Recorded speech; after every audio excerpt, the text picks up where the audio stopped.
The war in Ukraine continues to devastate that country. Most recently, Russia has been going after the nation's power infrastructure. So there's a lot of talk about what can be done to rebuild the Ukrainian economy when and if there is an end to this tragic conflict. So we've got the Rebuild Ukraine conference going on in Toronto today. We are joined now by Dmytro Natalukha. He's a member of the Parliament of Ukraine and chairman of the Economic Affairs Parliamentary Committee. Thank you very much indeed for joining us. Thank you, Andrew. If I can just begin by saying I think we all want to express condolences and horror at what's happened in your country. It's just beyond. No, it's very much appreciated. I'm here precisely because I think that a good old handshake still matters. So I wanted to say thank you in personal and, thank you. Thank you for all the support and the assistance. Thanks. I think we've done little enough, but in any case, you've done a lot. So, tell us what's your main job right now? I mean, obviously the war is going on. You're limited in some of the actions you can take, but what's the number one thing you need to do in Ukraine economically right now? We need to go through the winter, and we need to make sure that our energy grid is stable. We need to make sure that the prices are not raising.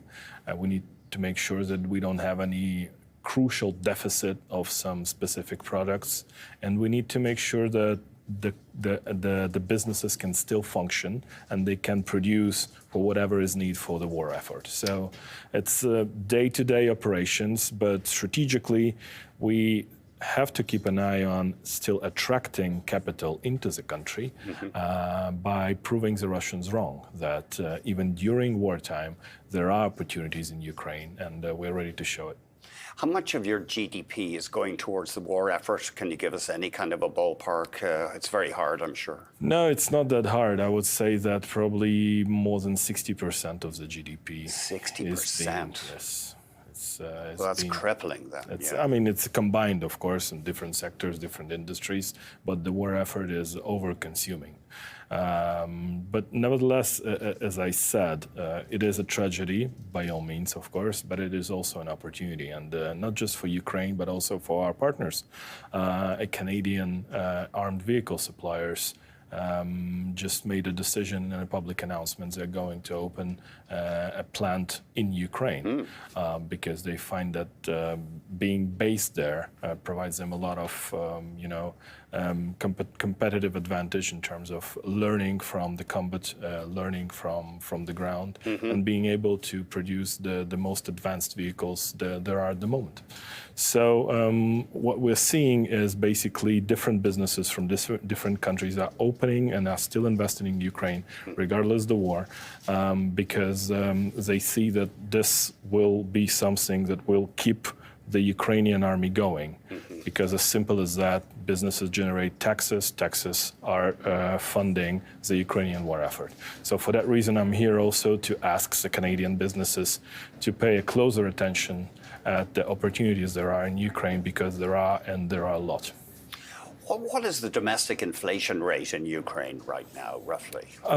I would say it's below 8%. So we're keeping a single-digit inflation, which is still, I would say, a decent work of the government and of the banking system. We are not printing money at the moment, and we're managing to balance, the foreign loans and the foreign money provided by international lenders and international governments, directing them towards social expenditures like salaries to doctors, to teachers, and so on and so forth, with our own expenditures that we mainly direct towards the war effort, funding the military and military production. Do you have a current account deficit right now? It is a big deficit. I think it's more than 72% of GDP. Yeah. Oh, yeah. Yeah. So for that reason, but again, for a country that is at war for the third year in a row. Oh, for sure. Yeah. I mean, I wouldn't say that is something really impressive, to be honest, because it's we've seen other countries, we know the history, we've seen deficits bigger than that. The problem is, can you handle it? Can you work and can you operate under such deficit? For the moment, we can.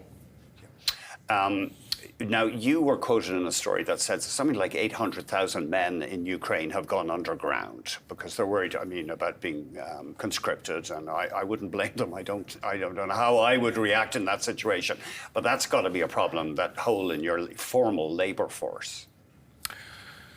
The labor force is a problem, of course. However, what we are trying to do is to try to change the perspective of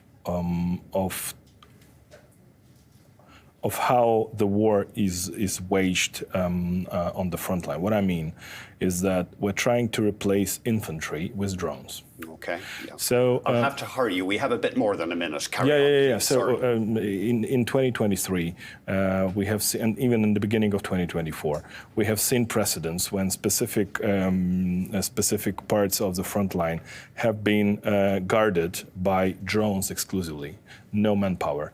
And for that reason, we know that this is possible. So the more drones we can produce, the more people we can save. So less infantry we need. We would need operators that would be able to operate a number of drones simultaneously. So that is the main strategy. And you are making the drones yourself, I think. We are scaling the production, and it seems that military technology is an industry that becomes a driver for the Ukrainian economy, and I think is the future.